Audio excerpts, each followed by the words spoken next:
Have you ever had one of those nights where you just can't sleep? You're tossing and turning, staring into the dark, and your mind is racing. This was me, almost every night, back when I was about 10 or 12 years old. My bedroom was this cool, massive space that took up the entire top floor of our house. It was like my own little kingdom up there. On one side, I had my bed, my sanctuary. On the other side, across the vast expanse of floor, was my play area. It was filled with all the treasures of childhood.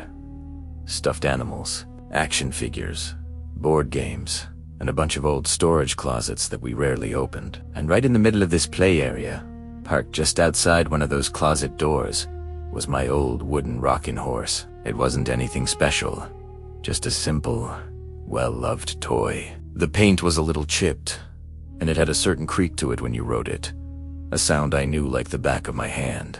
This particular night, though, was different. I was lying in bed, wide awake, doing my usual routine of counting the shadows on the ceiling, trying to will myself to fall asleep.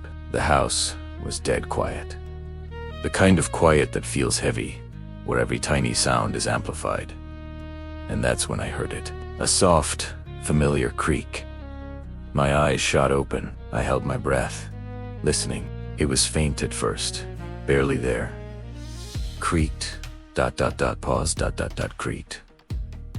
I slowly turned my head, my eyes adjusting to the darkness of the room. I looked over towards the play area, and my heart just stopped. My wooden rocking horse, the one sitting perfectly still just moments before, was moving. It was rocking back and forth, ever so gently, just a slow, rhythmic sway. My logical brain tried to kick in immediately. The draft.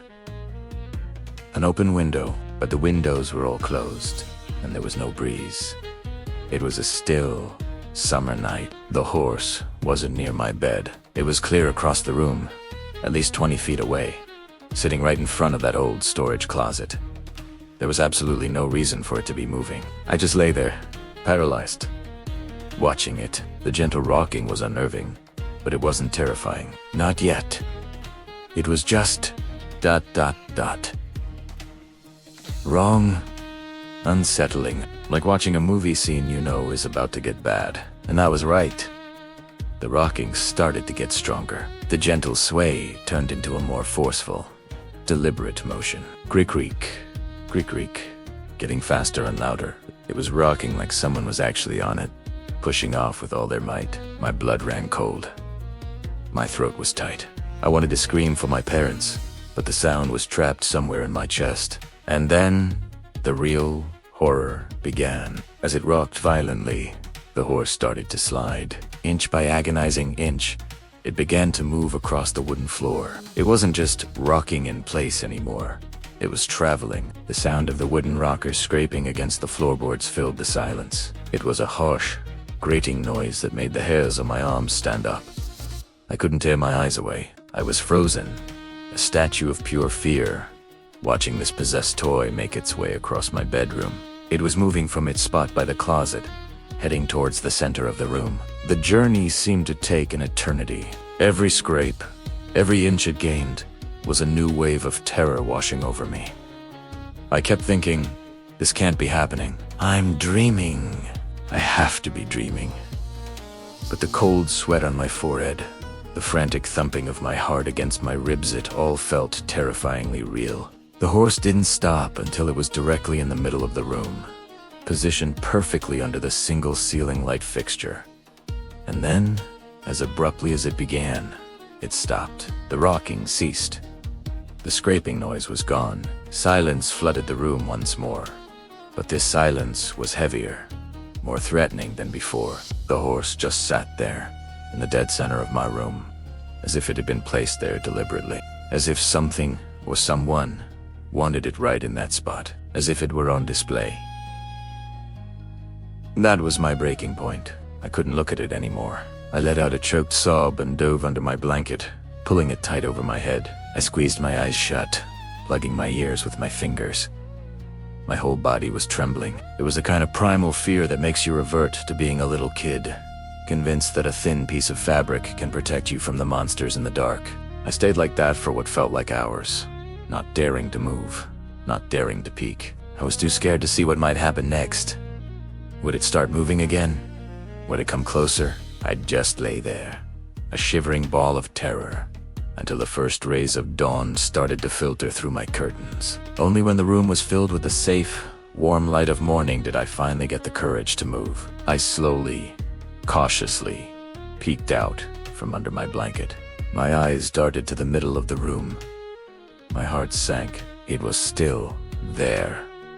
The rocking horse was sitting exactly where it had stopped, directly under the light. It wasn't a dream. It wasn't my imagination. The physical proof was staring right at me. I scrambled out of bed, my legs shaky, and ran downstairs as fast as I could. I burst into my parents' room, probably looking like I'd seen a ghost, which, I suppose, I had. I tried to explain what happened, the words tumbling out in a panicked rush. The rocking, the sliding, the horse, moving all by itself across the room. I expected them to be concerned, maybe even a little scared for me. But their reaction wasn't what I hoped for. They exchanged a look, and then my dad looked at me with a stern expression.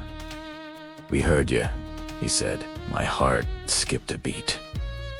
"They heard it. We heard you playing with your toys in the middle of the night. Your mother and I were trying to sleep." I was stunned. "No," I insisted. "It wasn't me. I was in bed. I was scared." But they wouldn't listen. You see, their bedroom was on the floor directly below my play area. My mom added, "We heard that rocking horse scraping across the floor for a long time after your bedtime. You know, you're not supposed to be making that much noise." They didn't believe me. They thought I was lying, that I had been up playing and was now making up a ghost story to avoid getting in trouble. I was grounded for a week, but their words, meant as a scolding, were the most terrifying confirmation of all. They heard it too. They heard the exact sound of the wooden rockers scraping across the floorboards, the sound that had filled me with so much dread. They heard it from the room below. They had corroborated my story without even realizing it. It proved that the sound was real, that the movement was real. It wasn't just a nightmare or something my terrified mind had cooked up. Something in my room that night had physically pushed my rocking horse from one side to the other. I never played with that rocking horse again. In fact, I begged my dad to move it down to the basement. I couldn't even look at it without that chilling memory flooding back. To this day, I have no explanation for what happened. Was it a spirit? Something attached to the house? Or something that came out of that old closet? I'll never know for sure, but I do know one thing. I wasn't playing with toys that night, and I wasn't alone in my room. Thanks for listening to my story. If you have any experiences like this, I'd love to read about them in the comments. Don't forget to like and subscribe for more strange tales.